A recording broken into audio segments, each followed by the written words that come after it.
Earth. It is so vast and so beautiful. It can be hard to grasp that we could possibly ever alter it. Maybe that's because the largest force that's changing our climate is invisible. My name is David Schechter, and I'm your guide on a journey to explore how we're changing the Earth and how the Earth is changing us. This is On the Dot.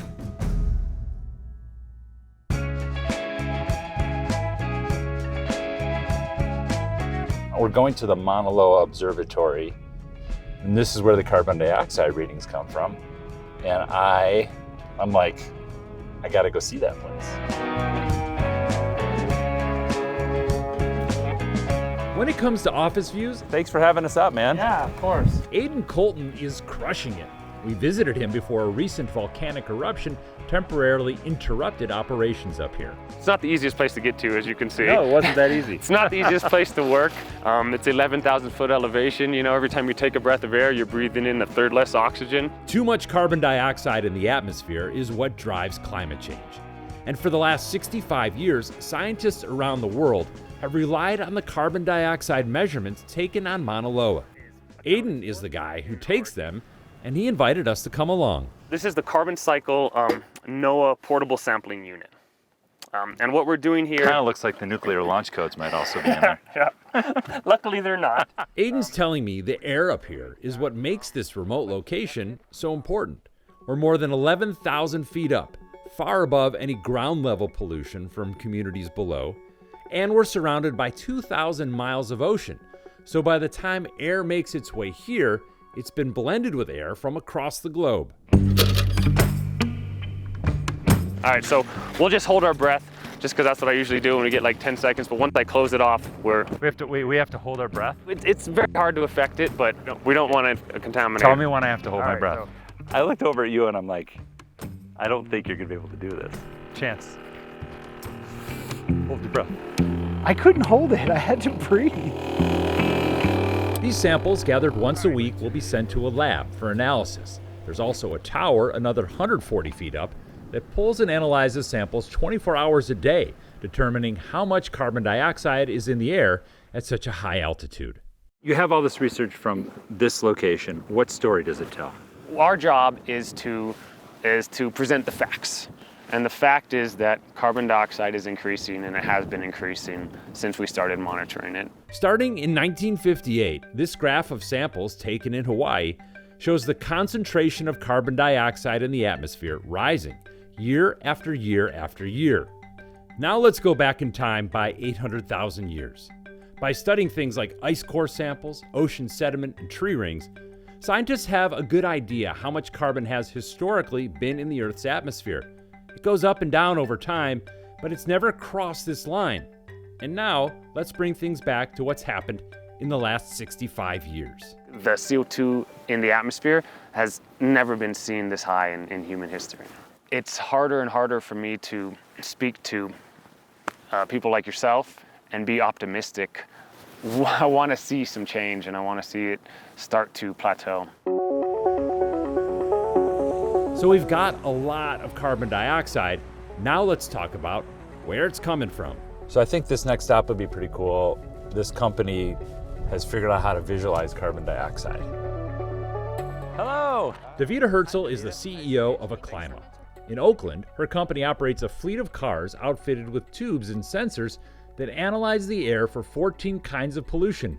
One of them is carbon dioxide, which floats straight up into the atmosphere and can stay there for hundreds of years. To deal with climate change, to deal with air pollution, you really have to understand where it's coming from, and you have to take local measurements to do that. As we're driving, how many measurements are happening right now? Right now, every single second, we're taking a measurement. Off this hose? Off of that, yeah, the air is getting sampled. We're moving through the streets. That enables us to pinpoint the precise location of those measurements. There are a lot of ways that carbon dioxide gets into the air, but according to the EPA, the number one source of carbon emissions is transportation at 27%. You can look out the window. I can count 1, 2, 3, 4, 5, 6, 7, 10 trucks just in front of us right now. Diesel trucks. Diesel trucks. And what you're looking at here, that's the CO2 coming off of these trucks. What she's showing me is a visualization of carbon dioxide on the streets of Oakland. The lower concentrations are purple on the side streets. The much higher yellow levels are freeways. And those things that look like skyscrapers are emissions where two highways come together. Businesses and governments use Acclima's data to identify and reduce sources of pollution. This isn't just an invisible problem. You can now see it. It's visible. It's measurable. And when I drive, And when you I drive, contribute. you're contributing. You're putting CO2 into the air. So the level of carbon dioxide in the atmosphere has exploded, and transportation is a major contributor. But why is carbon dioxide a problem? We're trying to get an idea of how this greenhouse effect works. How does CO2 have this power over controlling the Earth's temperature? Dr. Eugene Cordero is a climatologist at San Jose State. We're meeting up at a science museum in Oakland, and he's going to help us understand the greenhouse effect, where carbon dioxide functions like a blanket around the Earth. He's telling me as the Earth naturally radiates heat, the carbon dioxide in the atmosphere retains some of that heat, and that's what makes the planet comfortable. His demonstration here involves a candle, a camera, and a piece of glass. so you were kind enough to bring a candle. I also stopped and got a few candles. Oh, cool. Fresh lavender breeze. Oh, that's That one nice. smells pretty good. Yeah, so we're going to have a heat source. This represents the Earth. So the Earth gets warmed during the day by the sun, and then it gives off energy. So we have This is our the heat energy of the source. Earth? Yeah, right there. Okay, So we have our planet right there. okay. And then we have this camera, this special camera that senses infrared radiation or heat. And that's like a satellite orbiting the planet.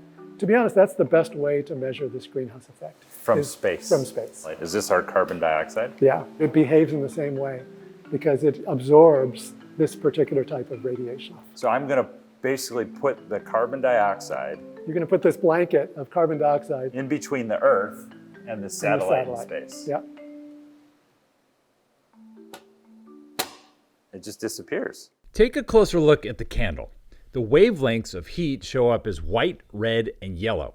When the glass comes into frame, it shows up as solidly purple, so you can't even see the candle behind it. Dr. Cordero is saying when you add more carbon dioxide to the blanket around the Earth, our planet retains more heat. Our natural light from the sun passes through, but then the infrared radiation on its way out Can't get out. can't get out. But now we have a lot more CO2 than we used to, and so our planet's temperature is going to go up. It's a great thermostat. Now let's take another look at that graph from Hawaii. This is the line that shows carbon in the atmosphere going up and up. Now add in global average temperatures. As the carbon dioxide rises, the temperature rises too. Dr. Cordero says a large body of research shows us that is what's driving extreme events like fires, floods, and drought. How long have we known that carbon dioxide can do something like this? Yeah, over 100 years. Over 100 years. Yeah, so that the CO2 and other greenhouse gases is the largest contribution to changing what our planet's like right now and making it warmer.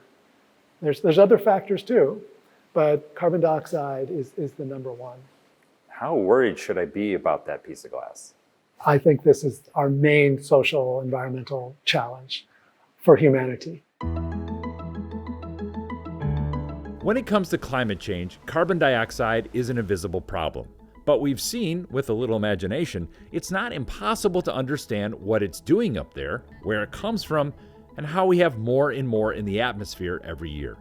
Together, we're going to explore how changing the climate changes our world and what we can do about it. I'm David Schechter, on The Dot.